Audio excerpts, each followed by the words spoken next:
ਬੰਦਾ ਸੀ ਸਾਰੀ ਜ਼ਿੰਦਗੀ ਝੂਠ ਬੋਲਿਆ ਉਹ। ਹਾਂ ਝੂਠ ਬੋਲ ਕੇ ਉਹਨੇ ਆਪਣੀ ਔਲਾਦ ਪਾਲੀ, ਸਭ ਕੁਝ ਕੀਤਾ ਠੀਕ ਠਾਕ ਜੋ ਵੀ ਸੀ ਆਪਣੇ ਝੂਠ ਤੇ ਚਲਾਇਆ। ਫਿਰ ਅਖੀਰੀ ਉਹ ਸਾਡੇ ਵਰਗਾ ਬੁੜਾ ਹੋ ਗਿਆ, ਅੱਛਾ ਖਤਮ ਹੋ ਗਿਆ, ਗੋਡਿਆਂ ਤੋਂ ਰਹਿ ਗਿਆ, ਤੁਰਨੇ ਤੋਂ ਰਹਿ ਗਿਆ। ਹੁਣ ਕਹਿਣ ਲੱਗਾ ਬਈ ਹੁਣ ਕੀ ਕਰੀਏ ਬਾਲ ਬੱਚੇ ਦਾ। ਇੱਕ ਉਹਦਾ ਪੁੱਤ ਸੀ, ਉਹ ਆਪਣੇ ਪੁੱਤ ਨੂੰ ਕਹਿਣ ਲੱਗਿਆ ਵੇਲੇ ਸੱਜਣਾ ਹੁਣ ਮੇਰੀ ਤਾਂ ਹੋ ਗਈ ਆ ਬਸ। ਸਾਰੀ ਜ਼ਿੰਦਗੀ ਝੂਠ ਦੀ ਕਮਾਈ ਕੀਤੀ ਆ, ਝੂਠ ਨਾਲ ਪਾਲਿਆ ਮੈਂ ਤੁਹਾਨੂੰ, ਤਾਂ ਹੁਣ ਚੱਲ ਮੇਰੇ ਵਾਲੀ ਸੀਟ ਤੂੰ ਸਾਂਭ।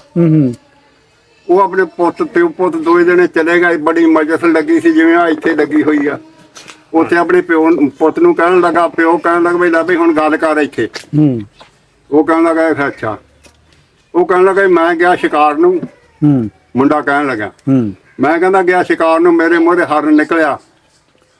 ਮੇਰੇ ਮੂਹਰੇ ਹਰਨ ਨਿਕਲਿਆ ਤਾਂ ਮੈਂ ਕਹਿੰਦਾ ਉਹਦੇ ਸਿਸ ਦੀ ਗੋਲੀ ਦੀ ਕੰਨ ਦੀ ਸਿਸ ਲਈ। ਅੱਛਾ ਕਹਿੰਦਾ ਮੈਂ ਸਿਸ ਕੰਨ ਦੀ ਲਈ ਮਾਰੀ ਗੋਲੀ। ਮੈਂ ਗਿਆ ਕਹਿੰਦਾ ਉਹਦੇ ਪੈਰ ਦੇ ਵਿੱਚ ਦੀ ਪਿਛਲੇ ਪੈਰ 'ਚ ਹੀ ਲੰਘ ਕੇ ਕੰਨ ਵਿੱਚ ਦੀ ਲੰਘ ਗਈ। ਅੱਛਾ ਉਹਨਾਂ ਨੇ ਕਿਹਾ ਇਹ ਝੂਠਾ ਗੱਲ ਸਾਰੀ, ਪੈਰ ਕਿੱਥੇ ਤਾਂ ਕੰਨ ਕਿੱਥੇ।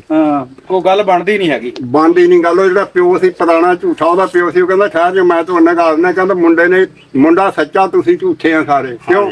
ਕਹਿੰਦਾ ਜਿਸ ਵੇਲੇ ਕੰਨ ਦੀ ਠੇਸ ਲਈ ਹਰ ਨੂੰ ਖਾਜੀ ਹਾਜ਼ਰ ਹੋਇਆ, ਹਰ ਨੇ ਪੈਰ ਚੱਕਿਆ ਕੰਨ ਤੇ ਮਾਰੇ, ਉਧਰੋਂ ਗੋਲੀ ਚੀਕੀ। ਪਹਿਲਾਂ ਪੈਰ ਚ ਲੰਘੀ ਫੇਰ ਕੰਨ ਚ।